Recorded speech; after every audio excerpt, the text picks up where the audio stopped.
This is the Doubles Only Tennis Podcast, where you learn the best tips and strategies in the world to help you become a smarter, more effective tennis player. You'll hear interviews with Pro Tour doubles players and coaches, including easy-to-use lessons to improve your game and win more matches. In today's episode, I talk with Warren Pretorius. Now, you've heard me mention Warren on a lot of previous episodes, and he has probably had one of the biggest influences on me over the last 5 years or so as I've learned more about tennis strategy and double strategy specifically. Warren is the founder of Tennis Analytics, which is a company that I use to extract data from match video. And when I caught up with Warren on this call, he was in a cabin in Montana, and his Wi-Fi is not the best, so forgive us for any audio issues. There's one point where he had to kind of step away, and we tried to cut it and make it sound okay, but if you hear it skip at all or anything like that, then that's all it was. Your audio is not skipping or anything. So anyways, this is a really fun conversation that I think you're going to get a lot out of, because we analyze improvement from a few different angles than you've heard from any guest or from me in the past. So he talks a lot about using video. He talks about how to find a good coach for technique. We dive into strategy a little bit as well. And then he, of course, tells his story of how he got started with tennis analytics, including his connection to the movie Moneyball. He actually got started in baseball. So without further delay, enjoy this conversation with Warren Pretorius. Hey, everyone. Welcome to the show. Today, we have Warren Pretorius on from Tennis Analytics. Warren, welcome. Thank you. Pleasure to be here. So you, Warren, your name is probably the somewhere in the first or second most mentioned names on this podcast, but you still haven't been on. I talk about the influence you and Craig have had on me in my tennis journey the last 5 years of improving my own doubles game, just learning more about tennis as a whole, and then really the kind of data-driven approach to the game that you have. So the first thing I wanted to do is ask, let's say you're sitting on a plane or something and you're chatting with somebody next to you and they say, "What do you do?" How do you answer that question? Well, I tell them that the first thing is I say, I'm in the analytics game. And then they'll be saying, you know what, in analytics, like exactly what you do. And, for most of the time, people think you're in the business. So because I think a lot of or business or sciences or something like that, or academics. And then I say sports analytics. And usually I get a very inquisitive or favorable response, because they're going, wow, I don't talk to many people who are in that field. And then you explain a little bit more. You say, how this started with everything. I mean, really started with me, getting involved with Dartfish as a salesperson, but I was always a tennis coach before then. And then we get into the topic of like, well, how did you get into tennis analytics? And really, when I explained that it was actually from baseball, it was my, the whole Moneyball and me being involved with training baseball academies or baseball teams, pro teams, on how to index video. And that's how analytics gets born. And then they're interested. They go, so what does that mean? Are you telling people how many forehands and backhands that they miss? And I go, yeah, well, that's a part of it.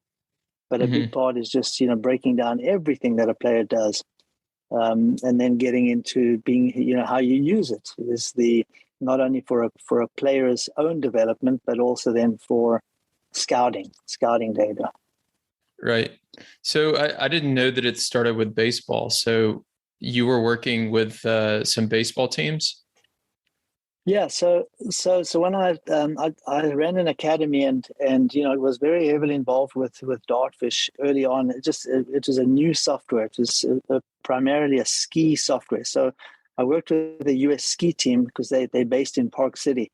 And a lot of those skiers used to come out and play tennis, like Lindsey Vonn, Bodie Miller, Ted Ligety, a bunch of them all played tennis, and were all very, very good players. And we, I always used to videotape them. And one of them approached me and said, "Why don't you use Dartfish?" And I was going, "Dartfish? What is that?" And I did some research and saw that there was a software out there that was used in skiing, and it was primarily in broadcast. And I got the software, and I saw that they were developing a coaching application, and the coaching application was not just technical analysis, but there was also the other side of it was for game film breakdown or tagging, and that was very intriguing.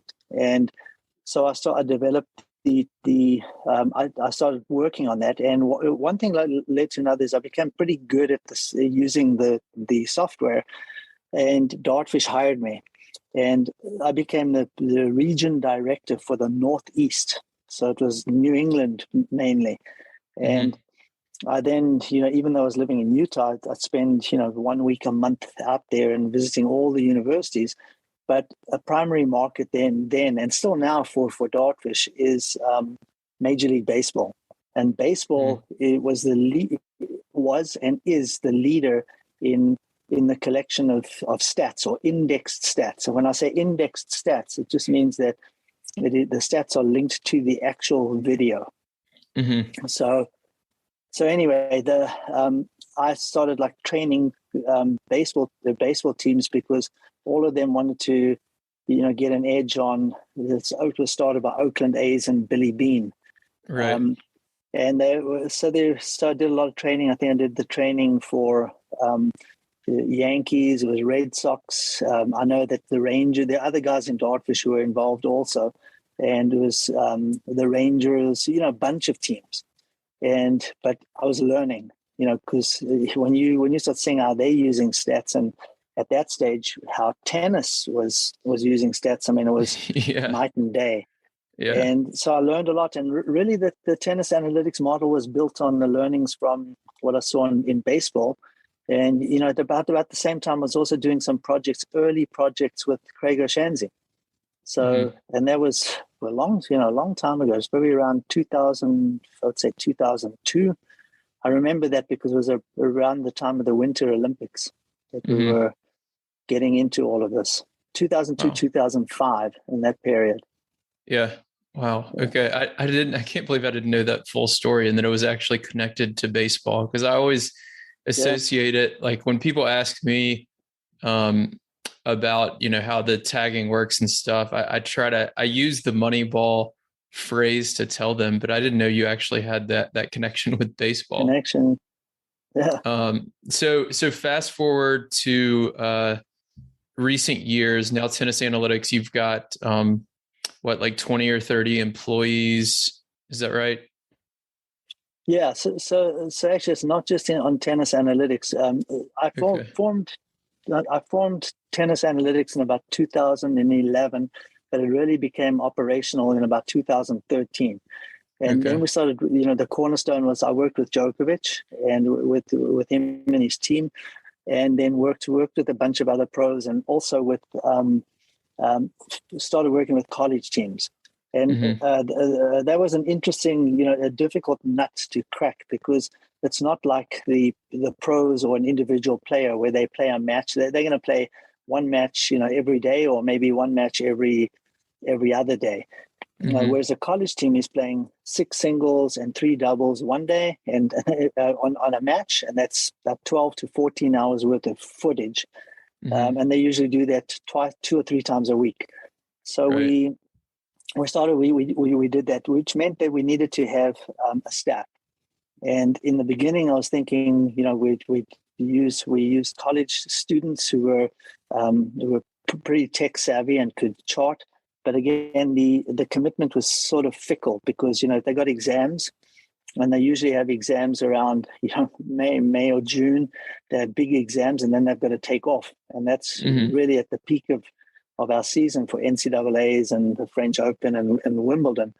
So what ended up happening, to cut a long story short, is that we really evolved that model on staffing, outsourcing, and then it eventually got to the stage where I formed another company with some partners in South Africa, and it's called Versus Sports. And Versus Sports, then we developed a similar model to tennis analytics, but in other sports. So we do a lot of stuff in baseball and softball, and also with the USA boxing. We've done work in taekwondo, and we're also doing a big project with Aussie rules football. So applying the same model. But when we did that, we also built a team, an outsourcing team, where we've got, at the moment, it's up to 24 employees. And these analysts are trained in charting in tennis, but also most of them are cross-trained in other sports, which is very healthy because it keeps their brains active rather than just doing one sport at a time and just getting totally bored. So it prevents burnout. And we have about 24, and we're busy growing that. We're in the process of adding even more because of some of the projects that we've got. So I think probably by the end of the year, we'll be up to 30 employees. Awesome. Yeah. So to focus on the tennis at this point, you've got college clients, USTA, I believe. I know you've worked with Tennis Canada, as well as a number of pro players, right? Can you throw some names out there that people might be familiar with? Well, we've first on the USTA and Tennis Canada. The USTA are our biggest client, so we do all of the players of interest. We've been doing that for years now. So whenever any Americans are playing, like at Wimbledon now, I mean, we did our work actually ended today with Anna Samova losing and also with Taylor Fritz losing. So. But we provide them with all that data, and also some of that is scouting data for oppositional scouting. We then also on the pro side, we've worked with, like I said, I had the contract with Djokovic. Most recently I worked with Bianca Andreescu, and I was providing her a concierge service when she won the US Open. I also did work with Felix Auger-Aliassime and with Denis Shapovalov, and we've done. I went to Wimbledon a couple of years ago with Milos, and I was doing oppositional scouting. So we do that. We've worked with a couple of other players, Brandon Nakashima. But that's just not a cornerstone of our business. We do it. We haven't really pushed it because we're really focused on the collegiate market, and then we work with the federations. So Davis Cup, Fed Cup, Olympics, we rather provide a data service and analytics to the team. And then we also sponsor some of the junior events, like we'll be at Kalamazoo. And we're very heavily involved at Junior Orange Bowl and Orange Bowl, and then a number of other national events. So that just gives us the full scope of data, from the 12s, 14s, 16s, 18s, all the way through top playing pros, collegiate, challenger, and then playing pros. Right. Absolutely. Yeah. So I want to talk a little bit about this data set that you've started and we've started kind of analyzing together. We looked at 3, 5, 4, 0, and I think even a few 4, 5 level doubles matches. And for people listening, we'll link in the show notes to some of the things we talk about, but they can actually use Tennis Analytics to get their own matches charted by uploading a video of their match, and then your team will tag it, and then they can get a report and figure out what their own optimal patterns are, which we'll talk about here in a second. But let's go through a couple of key points here from this data set. So we looked at over 1,400 points, which is not a huge sample size. It sounds big, but it's, a lot of times we're looking at hundreds of thousands of points of data. So 1,400 points, 3, 5, 4, 0, and some 4, 5 level matches. So the first key point here is 68% of all the points were between 1 and 4 shots. So as if I were a 4.0 or 3.5 level player listening to this, what does that mean for me?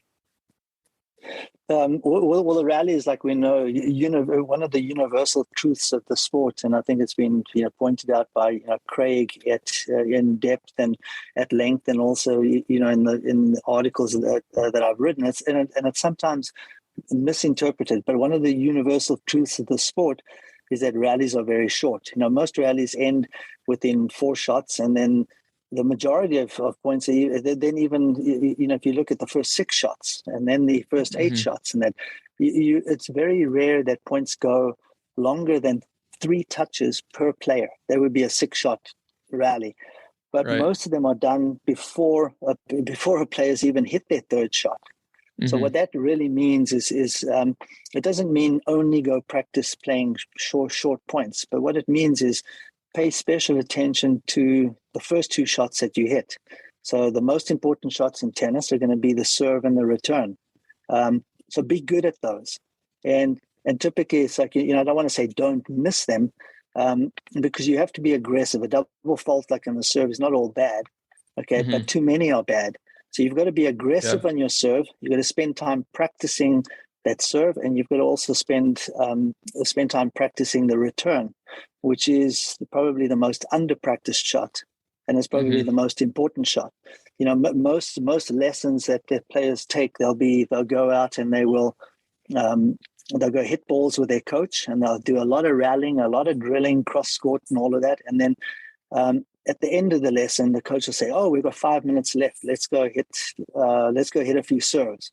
Yeah. And then when they do hit serves out of the basket, it's not in the context of how they use the stroke in a match. So what they'll do then is go serve 10 serves in a row in the deuce court. And that's not what happens. There's, you have to also practice that. You have to practice the tempo that you're going to use in a match. And that would be playing points. So I think a lot, and the return, on the return is probably the most under-practiced shots. It's very rare, unless a coach is specifically working on that in a lesson. Players don't even hit returns. Yeah. So, yeah.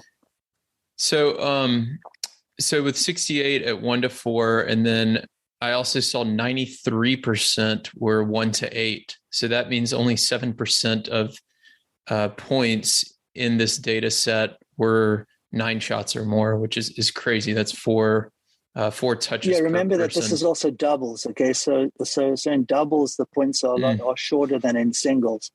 So yeah, and I just want to back up. I want to say, with this we've always in the analytics field, I think that another mistake that we've made, but we sometimes overlook the fact that the bulk of our players are at the 3.5 and the 4.0 levels. Yet, all of the analytics models and all that in the beginning are targeted towards the very elite players, the very best pros, the very best college players, the very best juniors, when that's not where the bulk of our players are. So what we've started doing in this project now is sort of going down to club level players. And the club level players, like we said, the 3.5s, the 4.0s, and the 4.5s. And trying to see if there's any similarities in the data compared to the rest of the data that we've collected. Now, we're at the early stages. So I just want to, say that is that, when we say we've got 1,400 points, we typically have more than 1,400 points on any individual player that we're working with. So, a lot of the numbers that are coming now, when we do more of these projects, we were set back a little bit with COVID because we really embarked on a project with a couple of academies and with the USTA. And now that we're getting back to normal, we're hoping to increase this data set. So everything that we're looking at now, you have to take with a grain of salt because we do need to have a bigger data set. And even with the rally lengths, now I don't think the rally lengths are going to change a whole lot. I think that you're going to find that, even in the 5 to 8 range, I think, whatever we were finding that even at the junior level is in that 5 to 8 range. 2/3 of those points actually are done within 6. Mm-hmm. So I'm starting to look at more, instead of looking at 1 through 4 and then 5 through 8, is actually to start looking 1 through 2, the serve and the return, 3 and 4, the second shots that players hit, and then 5 and 6, the third shots hit. Yeah. And I think that's pretty interesting. So if you were to extrapolate that, I mean, what do we say? The 1 to 4 was 68%. 68. So then, and then the 5 to 8 was 93 total. So if we do 93 minus 68 is 25%. So of that 25%, so 2/3 of that 25 is going to be like 16. Yeah. Yeah. So 16 plus the 60 odd is done within 6 shots. Yeah. Yeah. So that's 84. Yeah. 84% are done within 6 shots. So it's a super high percentage. Yeah. So again, to go back to players, it's very doubles or singles, is to say the first 3 shots that be really good at the first 3 shots that you touch, that you and your partner touch. And you do have to practice that. That doesn't mean that you don't. I think that, a lot of this is misinterpreted by coaches, and players will come to us and say, "Oh, well, you're saying that the long rallies, the 15-shot rallies, are not important, that we don't need to practice them." And we go like, "No, that's not what we're saying. If you're good at a long rally, you're probably going to be very good at a short rally. You need to be consistent. You need to go out there and be repetitive. You need to work on movement. You need to work on consistency. The stroke repetition is very important. The movement that you get in long rallies, from a fitness standpoint, is important. Mental toughness. But the fact is that both you and your opponents are trying to finish the point as quickly as possible. If you get an opportunity on that second ball to hit it at your opponent's body or feet, or take them out, you're going to do it. You're not going to pop it back to them to see if you can see how long you can rally for. Yeah, that makes sense. So a couple other things from this. One was the return data. I think we found a little surprising, and this is probably a result of the few number of points that we have. But we found that the backhand return yielded more winners and fewer errors than the forehand. So that was surprising when I saw it. Typically what I would find when I'm looking at a data set is the forehand's going to commit more errors in a lot of cases, but also have more winners. But on the return data, that wasn't true for this data set. I think that's an anomaly. I think that we'll look at that. I mean, we chatted about this and said that really what we need is we need a bit more data, but we're not fudging the data. We're just taking the exact count that we get, and then we're running it through and going like, you'll either be surprised at something, or you'll be going, hey, I'm not surprised. This is in keeping with what we're doing. But I don't think that we can make any like hard conclusions simply because we don't have enough data yet. But that is interesting. For us, we'd really want to watch that. There can be, and then try and explain it. I do know is that one of the things we have found is, and I don't know if we'll get into this later, but on the serve placement, a lot of the serve placements, the lower the ability of the player, the less likely they were to hit wide serves, and the more they hit the ball straight down the middle. Okay. Oh, interesting. So particularly in the deuce court, if you're swinging, if a person's pretty aggressive and you're swinging, you're hitting a ball into their body and they're swinging at their backhand, they're usually going to go down the line, and you'd be thinking that just because of the natural probability of that shot, and if they're hitting it, they're going to hit a lot of winners. Also, a lot of the players were not electing to run around any of the balls down the middle. They're still at the 3-0 and the 3-5 level. We found that players were still very much black and white in saying that if it comes to my left side, if I'm a right hand, if it comes to my left side, I'm hitting a backhand. If to my right side, I'm hitting a forehand. And there was not as much movement around the backhand to hit the forehand. So interesting. I actually think that for a lot of the time they were receiving many more backhands than they were forehands, but it still doesn't explain why they hit many more winners. Yeah. It can also we also have to look at the other side of the net. Yeah. The technical capability of the person volleying or serving, hitting the serve plus one. Yeah, that's interesting. That makes sense. It sounds like, regardless, we do need to get more data, but that would be interesting to see where the majority of those backhand winners came from. We could break that down into the deuce versus ad court. And maybe a lot of them come from that deuce side and they're hitting that backhand across their body down the line for the winner there. And then on some of the ground stroke data, this wasn't as surprising to me, at least. The forehand ground stroke. So this is not a return. This is shots 3, 4, 5, and so on in the rally. The forehand had more winners and more errors than the backhand.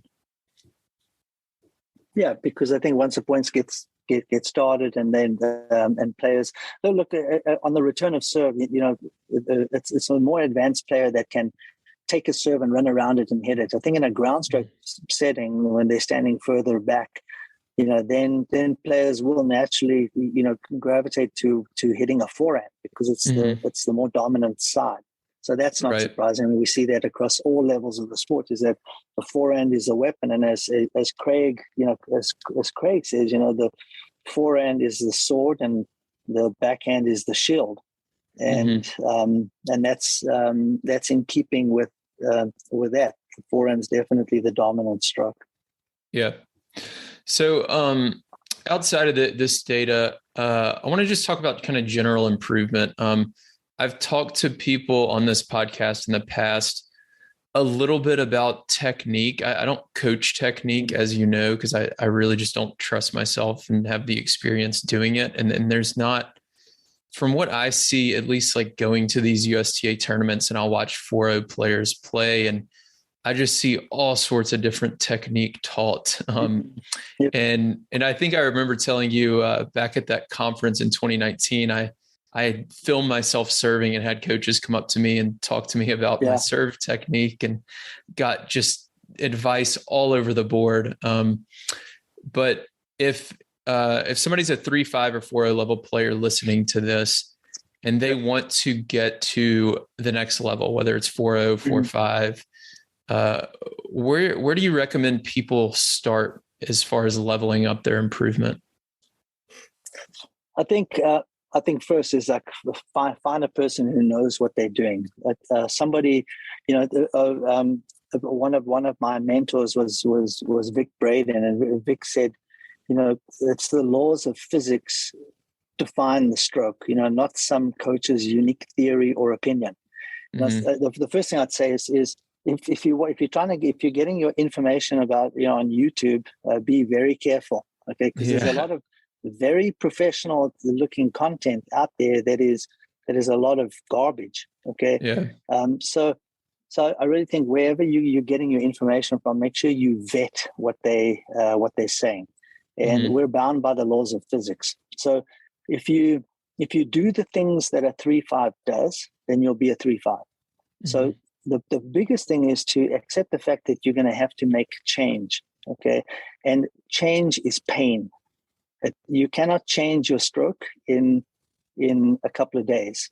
There's a process. It's going to take time.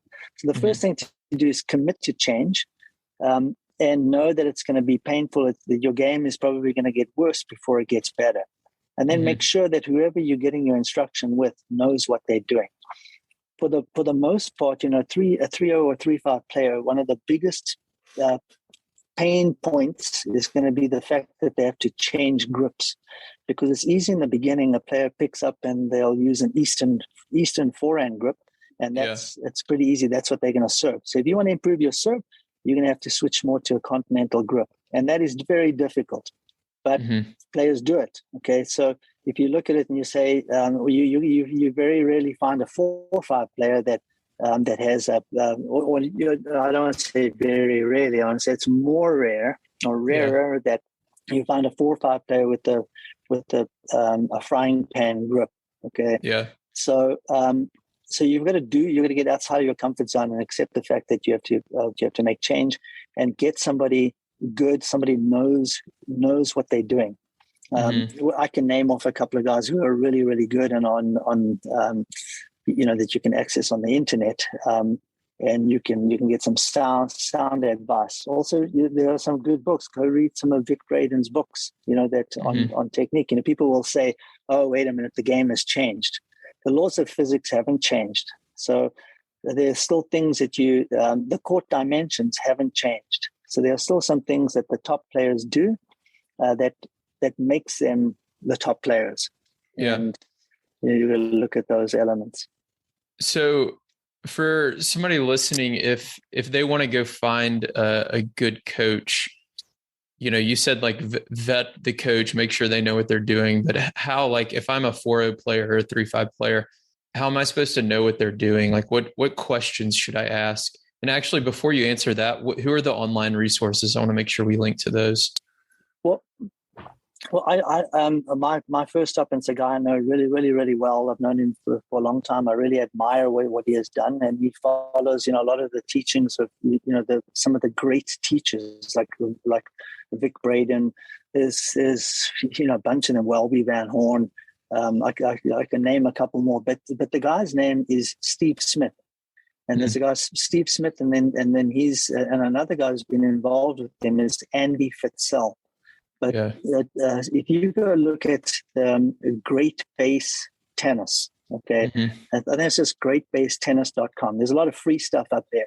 And if I was like, even if my wife was, wanting to take lessons and improve her serve, I would be saying, go take a look at their online stuff, because there you're going to get some science-based stuff, and also they're not. You'll get all of it's free. So the teaching, so I really like what Steve is doing. So greatbasetennis.com, and I don't get any kickback or anything from him, but it's pretty, because I'm more on the strategy side, is we know that technique and strategy are intimately linked. Good technique enables you to execute strategy. So all you're doing when you have good technique, sound technique, good grips and all of that, then you're probably going to be able to execute strategy at a much higher level, which makes you a better player. Right. Yeah. I actually had Steve on the podcast last year. He had some great stories on the podcast as well. But we'll be sure to link to his website. So what if I'm going to go to like my local club? Like, what should I be looking for in a coach? One piece of advice I give people is make sure the coach doesn't talk too much. Like I'll go to, and I don't know if you agree with this, but like I'll go hit at some local courts here and watch coaches, teach a 3-5 level player, and probably 30 of the 60-minute lesson is spent with the coach talking to them. And I feel like at that level, they just need to be hitting more balls, So that's something I tell people. What other kind of questions should they be asking, or what should they be looking for? Well, I would say, only because, of how much I believe in this, I'd be saying, do you use video in your lessons? Because, coach can talk, one, they can be talking a lot, and they could also be telling you what you're doing, but how do you know what you're doing is what is, and how are they measuring your improvement? You're going to say, when I make a change, how are you going to measure my improvement? In 6 weeks' time, am I still working on the same thing? And I think by using video, you're going to document your progress. So even if you find a good coach and he doesn't use video, you can always say, hey, what I'd like to do is bring my phone and videotape myself hitting a serve so I can go back and take a look at it. So I think the use of video for me, and it's not just in tennis, it's in golf and any other sport, just means that the professional is at a whole different level. And that doesn't mean they have to videotape every single lesson. They just videotape you and show you examples. For me, I think most people are visual and kinesthetic learners. They learn by watching something themselves or a pro, a reference clip, and they also learn then by feeling. Okay, and it goes back to your point. How can you feel what you're doing right or wrong if he's talking the whole time? Yeah. So there must be activity, but it's got to be monitored. So the use of video for me is a must. And I would also ask the coach, how long has he been teaching? Who has he taught? It doesn't mean that that's a guarantee that they're going to be a good coach if they've been teaching for a long time. But I do think it's almost like when you go in and let's just say you've got $1,000 and you're going to invest it somewhere. You're probably going to ask some questions about, where am I going to put this money? I'm not just going to go in and give it to somebody and say, do with it what you want. And you're going to be spending a few $1,000s on lessons. So, you want to get you want to make sure that you vet whoever you teach. There are certifications. A lot of coaches, the USPTA, PTR. I think it's like if you're a PGA professional in golf, you're always going to go out and you're going to say, hey, are you certified? So I would make sure to at least go with someone who's a certified professional. Yeah, that all makes sense. I think the use of video. Great point on that. I mean, even if the coach doesn't use it, like you said, bring your own phone out there. I have a little tripod that I can put my phone on and attach to the fence. That I'll link to that in the show notes for anybody who wants to see that. And then I liked the point about measuring the improvement. So something I'm going to start working on later this summer, hopefully when I have more time, is just my backhand cross court. Like my backhand, I just have trouble with it, especially in singles. In doubles, I just hide it. But in singles, it's just a weakness. And I want to be able to improve that. So to do that, I might go out there and hit 50 backhands cross court on the ball machine and see how many I'm able to make in a certain target. And then in 6 weeks' time, measure it and see if that number went up. Like that's a great, easy way to measure actual improvement. So I think that's a point well taken. Actually on that, Will, is also if you go out there, you've got to watch that. There's this whole thing in motor learning is that random versus specific training. Okay. Oh yeah. So when you're doing is you're out there hitting with a ball, ball machine, you're hitting 50. It's kind of like me going to the driving range with hitting a bucket of balls, and I take out my driver and I go hit. After I've hit 10, I'm hitting them pretty well. I'm feeling pretty good. But I don't hit 10 in a row when I go play golf. So what you should do is if you're using a ball machine is add some randomness to the training.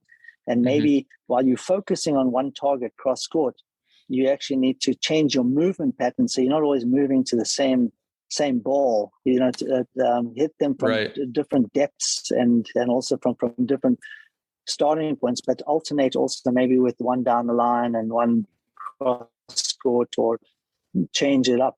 So that you feel like you're grooving and all that. But repetition, definitely. If the technique is good, if the grip is good, remember that if your grip or anything else, any technique is bad and you go hit 1,000 balls, all you're doing is you're making that bad habit worse.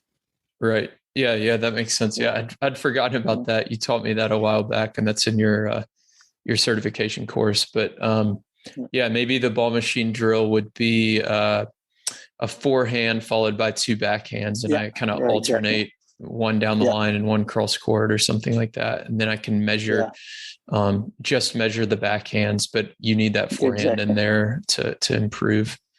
Okay, cool. So I want to ask about, dive into some strategy a little bit, and then we'll finish off with some rapid fire questions. Let's first start with serve strategy. So how do you typically coach serve strategy? What mistakes do you see at the club level? You're talking about doubles for doubles specifically, right? Yeah. I think that, like we said earlier, a lot of times a player is so wary. They've been taught to say, hey, your first serve percent, try get as many first serves in play as possible. You've got to get a high first serve percentage is good, and a double faults are bad. And actually, there's we actually know this is that you can get too many first serves in, because you know, if I'm just the example is not a good one, is to say that if I just bop the ball in on a first serve and I get 100% in, but I get broken every game, then it's not good. Okay, right. so we're always looking at the percentage of first serves won is very important. It's not just your first serve percentage; it's by how many you're winning. So I think you're right from the word go. You know, when you're taking lessons or when you're practicing, your first serve should be a weapon, and you definitely want to be aggressive on your first serve. I think that the way to get aggressive is to, yes, you can hit the ball hard. You can hit the ball with more pace. Okay, you can place the ball better, or you can add spin. It's usually most players will go out there, and the way that they improve serve is to say, oh, well, the only way to improve, or the easiest way, is to hit the ball harder, and it's not necessarily the case. So I would say the first thing is to be able to place the ball well. Okay, because you've got a partner standing up at the net, and if you can place the ball well, you're building a 1-2 play. And the 1-2 play is going to be that your partner is up at the net and looking to poach and take the return as a volley and put the ball away. But you enhance that capability by placing the ball well. We actually use the analogy and say that, you know, there's I used to do a lot of work with Robert Redford, okay, because in Park City, and so I used to play tennis and give him and his family lessons. And, you know, I came up with a strategy then saying that in doubles, you're looking at, you can only win an Oscar if you're on stage, okay? And to be on stage, you've got to be up at the net. That's halfway between the service line and the net. Otherwise, you play a supporting role. So even if you're the server or you're the player standing back, your job is you're not going to win an Oscar. Your job is to help the player up front to win an Oscar. And I think even on the serve, that's the mentality. It's going to be, you've got to be aggressive on your serve by first placing the ball better, and second, learning how to hit a spin serve. Okay. And then work on adding some pace. And the whole goal then in doubles is to make your partner look really, really good. And I ultimately think that's the in all parts of doubles play. That's really what you're trying to do. Is if you're back and your partner's up, play the shot that gives them the best opportunity to cross over and take the ball and win it for you. They're in a better position to win the point. Yeah, that makes sense. I think that reminded me of a phrase that Craig told me once. I think we were going over a report for somebody who had it might've been singles, but they had like a 90% first serve percentage or something. And the thing he either wrote it or said it to me was their first serve isn't acting like a first serve. And I thought that was like a good way to put it. And then on the reverse of that, another mistake that I see, like you said, is people focusing on pace too much to improve their serve. And I see a lot of players at the 3-5 or 4 level where they use their first serve as a chance just to get a free point, when in reality, you know, they have that partner at the net to help them get that. So they're just trying to smack their first serve. They end up with a first serve percentage of 50%, and maybe they win a lot of those, but the opponent ends up with a lot of second serve looks. So then they get broken a lot that way too. So finding that balance is really key. Yeah, and I think also then along with that, you get a lot of players who you know try to hit the cover of the ball, and they're hitting at 100 miles an hour, and they're going to miss most of them anyway. The serve percentage is very low, and then they hit one of those little poop second serves. You go, no, actually, you want to have your two serves be similar.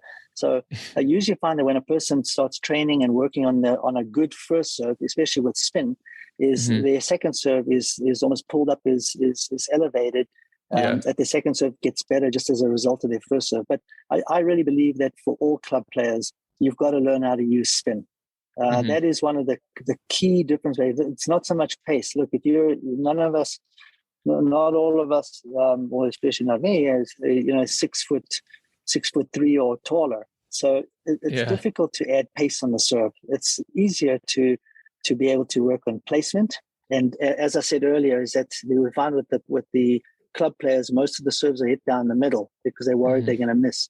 So the first thing you start doing is working on placements. And we find that the pros, that the middle of the court, that center band in the deuce and the ad courts, is actually the area that the fewest amount of serves are actually hit to.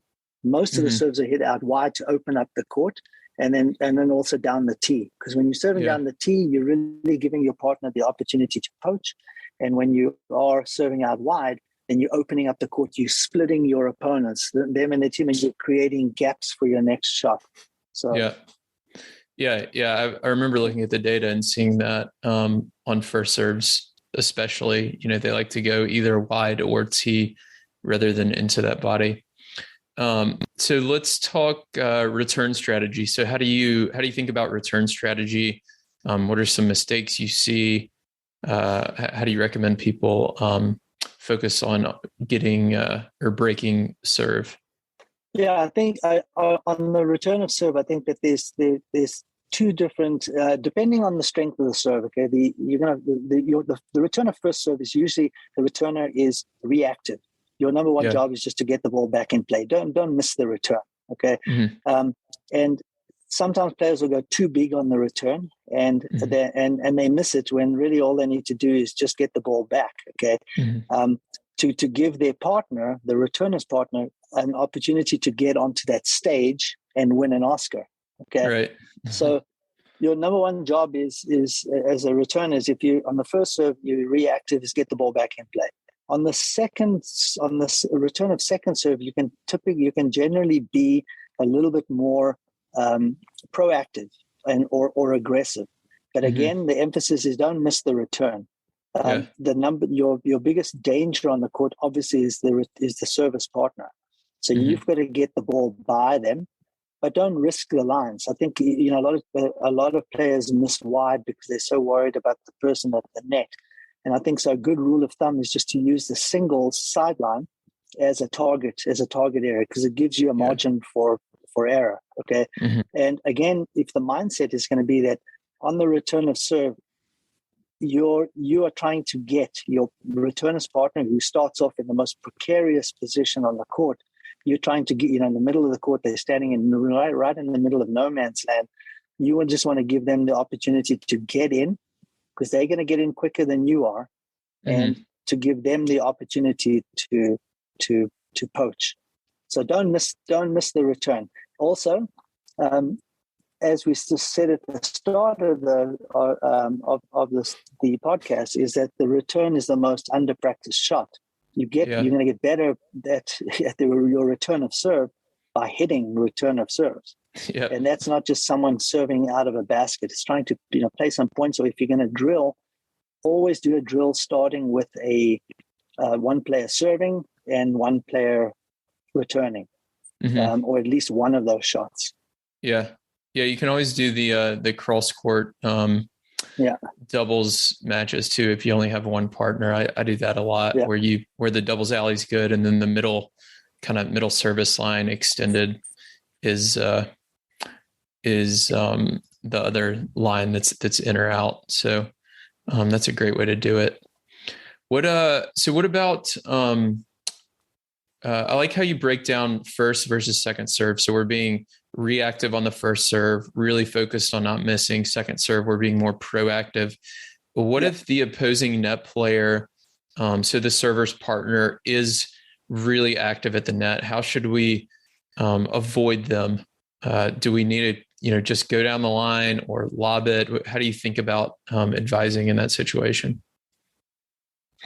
Yeah, I think that one is, if you're confident in your ability to you first don't want to miss it. Okay, you're a good net player is trying to force you to make a stupid error, so they're going to be moving around and all of that. And I think that yes, definitely, it's, lobbing is a good option. I don't think you want to lob every single time, but I think that the first thing to do is to first pick your target area and try and block out what that person at the net is doing. A good, we always used to tell that person who is already on stage that until they make it, fake it. They should always be up there, and they should always be moving around and all that. And the intimidation factor that the net player has is very controllable. The first thing to do is on the return of serve on the returner is to be coached to not worry about the person at the net, so to try and as far as possible block them out, and not to worry about them poaching. Because a lot of times the returner will miss because they fear that the person at the net could poach.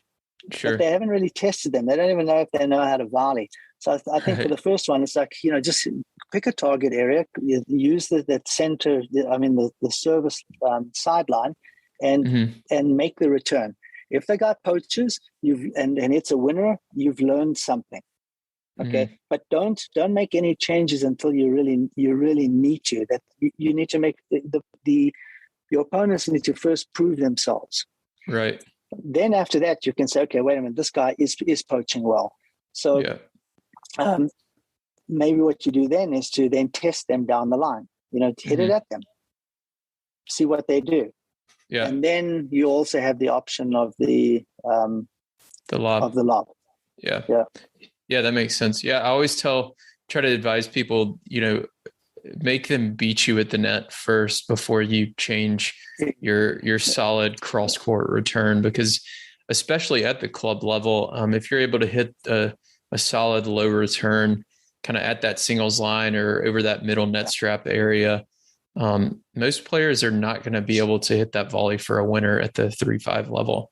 And if they do, like you said, then adjust, but don't let them force you into a mistake that without actually beating you first. Exactly. So last thing I wanted to talk about was net play. So when we're at the net, server's partner or returner's partner, you talked about wanting to force errors from the returner if you're the server's partner, which I find to be great advice typically. But what should we be looking for as far as cues to poach? How should we be moving at the net in doubles? Yeah. Well, the service partner, first of all, is on stage and has position. Okay, and one of the things I learned, early on was there are three requirements for you to be to go for a winner when you're anywhere on the court. Okay, the first thing is to have balance as a player, and then maybe as a team. You need to have position, and typically the position is halfway between the service line and the net, and that is the stage. You've got to be on stage, and then you need a ball that is higher than the net at point of contact. Because look, I could be standing close up to the net and someone hits a ball at my feet, and I'm having to dig it up. I shouldn't be going for a winner. But if I can make contact at a higher point, I can I've got the benefit of hitting with angle and pace. And then what I should do is if I get a ball that meets all those requirements, so balance, position, ball height, higher than the net at point of contact, I am what they term close. Okay. And then I should go close to close, or I should hit that volley on the side or to the person who's standing closest, the weak link, because they're probably out of position. If any one of those is missing, I should hit the volley to the deep person and reset and maintain my position on the stage. I think a lot of people think that just because they're up at the net, they should always hit a winner. And that's not the case. And it's usually because of the ball height at point of contact.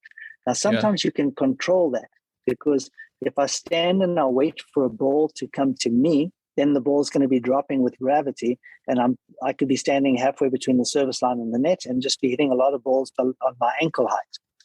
But remember, the ball has got to cross the net first. So good net players use that acronym is ABC, okay, and just always be closing. So whenever you're in position, you try and make contact with the ball as close to the net as possible, because then you're going to be guaranteeing that the ball's not dropping, and you can hit with angle and pace. And then what you do is you make sure that you don't stand up at the net. If you don't hit a winner, you've got to get back into position and be on that in the center of or on that center of the center between the net and the service line. Yeah. So one of the things that we've also picked up in the stats, and I think you've seen it also, is that regardless of your level, the percentage of points won by players going to the net is remarkable. Mm-hmm. So one of the things that, if we start looking, your question earlier was saying, how do you improve? How do you improve your game? I think that the lowest hanging fruit in anyone's game is to get good at the net. Yeah. Go to the net, because we find that about 66% of all points that if you approach the net correctly, you're going to win 2/3, 2 out of every 3 points that you play.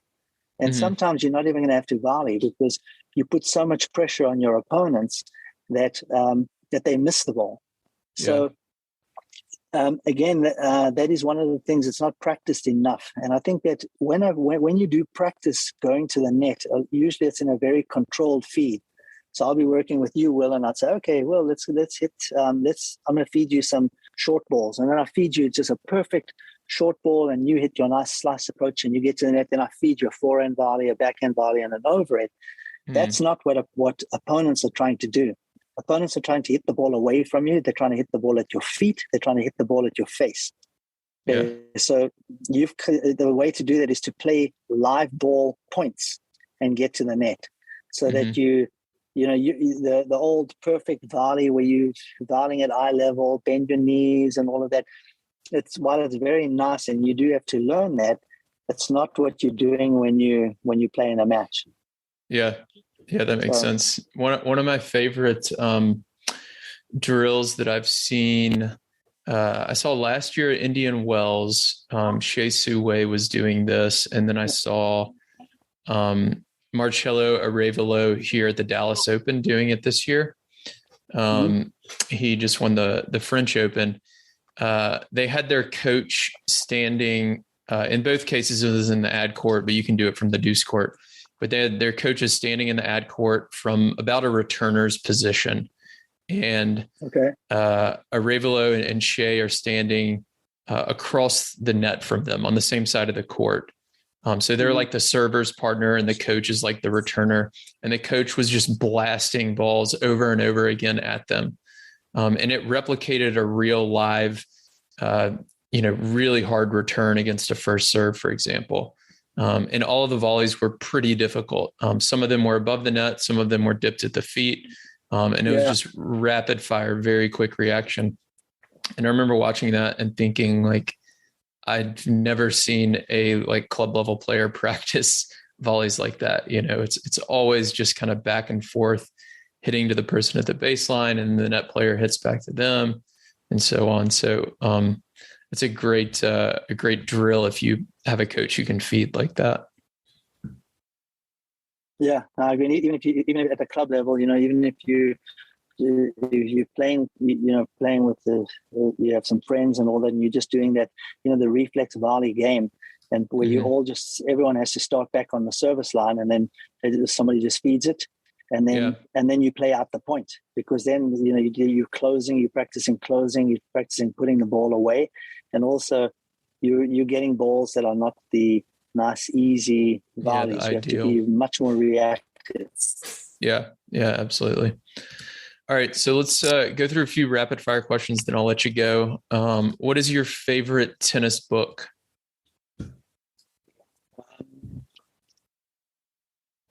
How can I forget? How can I forget today? A Handful of Summers, no doubt about it. A Handful of Summers, yeah. That's just going back to the past. If anyone hasn't read that book, that's a must read.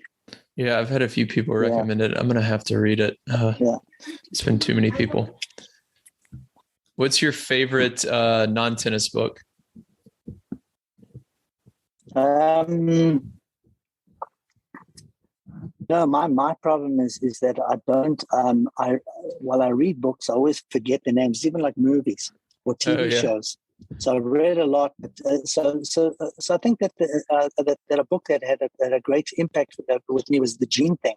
And I read a lot of the stuff with like Blink, and any of those like I won't say it's self-help, but those books about learning and all that. So there's that the gene thing was about, it was, I think, David Epstein who wrote it, and just talks about motor learning and all that. So that was for me was really, really good. And it's, Blink was Malcolm Gladwell, and he wrote a bunch of books, and so I really like those kind of books where they talk about whether it's athletes or how people evolve, and like the 1,000-hour rule.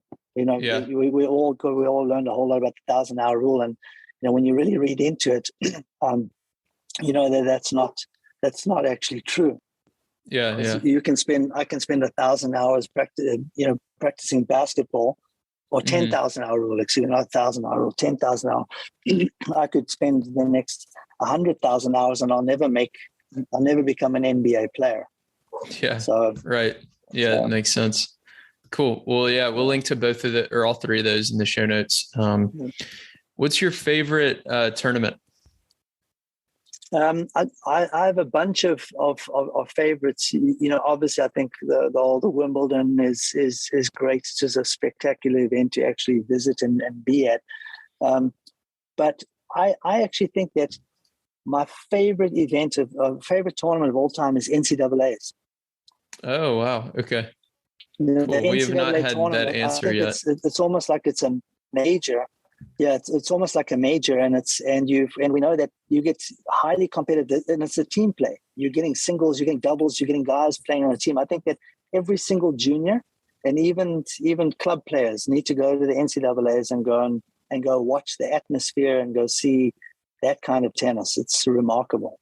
That's awesome. Yeah, I'm gonna have to go to that. I've not been yet, and I've been going to a lot of college matches here in Fort Worth, a lot of TCU matches, but I have not been to the NCAA, so I'm going to do that one year. Well, the 2023 is back at the home of tennis, and it's at the USTA complex. Okay. And in 2023, they're running Division 1, 2, and 3, the national championships. The NCAA is there. So it's going to be really, really, really good couple of weeks. It's worth the trip out there. Cool. Okay. I will check that out. Last question for you. How can we make pro doubles more popular? I think by not always messing with the format, I think is to I do understand. You understand why, the shorten the matches, shorten the scorings. You do all of that. I think when you do that, even though they say it's in the guise of for TV, of making it more interesting, I think in the long run it actually hurts the sport. I think that if there was a way to have some more of the singles players play, doubles is going to be is good. I mean, if you just look at with Nick Kyrgios playing with Kokkinakis, there were more people watching those matches than there were at some of the singles matches. They're there to they get to turn people away. Yeah. So I think that having some of the bigger names playing does help. I think that also then people realize is going like, hey, there are some amazing doubles players that you don't even know their names, and they actually doubles is a specialty. But the fact is that I believe is that you have a Federer, if he Federer or Nadal, if they played a lot of doubles, they would be top doubles players also. So I think it's fun to see them playing. I don't know if it's ever possible, but to have some more of those formats where the top players play. Maybe if the season was shorter, I think that you also all these top players are saying, "Well, I'm playing singles. I'm playing 11 months of the year. I don't get a break. I'll play doubles, and I'm going to get hurt." So maybe the answer is to say, "Hey, if we did ever move to a shorter season, then those players would start playing a little bit more doubles." Yeah. There's a lot of answers to that and a lot of ways to kind of look at it, but it is, it would help a lot to have, like, obviously Nadal and Federer play. Like you see how much viewership and how much people talked about Serena playing doubles a few weeks ago in Eastbourne. Yeah. It's huge when those big players can play.